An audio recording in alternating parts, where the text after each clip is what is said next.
రెక్కలు కొట్టుకోలేదు, ఓ మాదిరిగా పైకి ఎగరడం కోసం అలా కొట్టుకుని పైకి ఎగురుతుంది. దాని తర్వాత రెక్కల పని ఉండదు, ఆ రెక్కల చాపు అంతే, రెక్కల చాపు లేడు, అది ఎదుర్కొంటే ఎక్కడికైనా విమానంలాగా. విమానాన్ని ఎలా కనుక్కున్నారంటే పక్షిరాజు చూసి కనుక్కున్నారు రైట్ బ్రదర్స్. ఈ పక్షిరాజు అంత పైకి ఎగురుతూ ఉంది, మనం ఎగిరేయకుండా కనబడమని చెప్పేసి రైట్ బ్రదర్స్ ఏం చేశారంటే ఒక విమానాన్ని కనుగొనడం స్టార్ట్ చేశారు. అది ఆ విధంగా రెక్కల చాపు చేస్తూ ఉంటుంది, అది ఎలా ఎగురుకుంటూ దిగుతూ మళ్ళా పైకి అలా ఎగురుకుంటూ వెళ్తూ ఉంటుంది.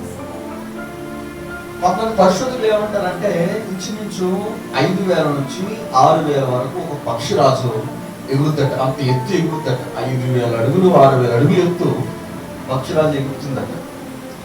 సో ఇంత అద్భుతమైన రీతిలో ఎత్తుకు ఎగరగల పక్షి ఏదైనా ఉందంటే పక్షిరాజు మాత్రం. ఈరోజు నా ప్రేమను దగ్గర పెట్టినారా, ఈ పక్షిరాజు చూసి మనం ఏం నేర్చుకోవాలంటే ఒక విశ్వాసి ఎదిగేటువంటి విధానం ఎలా ఉండాలంటే కాకి మాదిరి ఎదిగేటువంటి కాకి వలే కాకుండా కోళ్ళు ఓ మాదిరిగా ఎవరైనా రాయి విసిరినా మనం తరిగినా అది ఓ మాదిరిగా ఎదుర్కొంటే మళ్ళీ భూమిలో అవుతా ఉంటాం. ఆ టైప్ కాదు.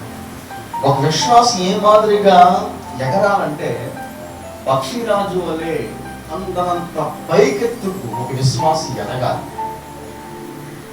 ఏ విధంగా ఎగరాలి, ఏ మాదిరిగా ఎగరాలి?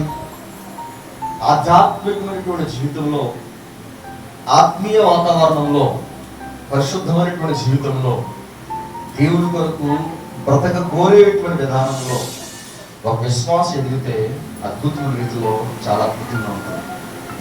మీకు తెలుసా, అతి ఎత్తైనటువంటి స్థలాలలో గూడు కట్టుకున్నటువంటి పక్షి ఏదైనా ఉందంటే పక్షిరాజు మాత్రమే.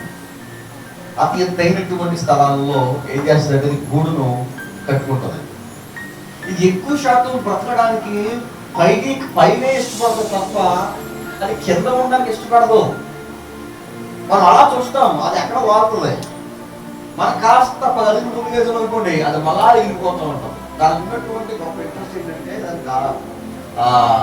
దానికి ఉన్న హ్యాబిట్ ఏంటంటే పైనే ఉండడానికి ఇష్టపడతాం. బైబిల్ యేసుక్రీస్తు వారు చక్కటి మాట మాట్లాడుతూ ఉంటాడు, మనం పైన వాటిని వెనకాలి కానీ భూ సంబంధమైనటువంటి వాటి మీద మన మనస్సు పెట్టకూడదు.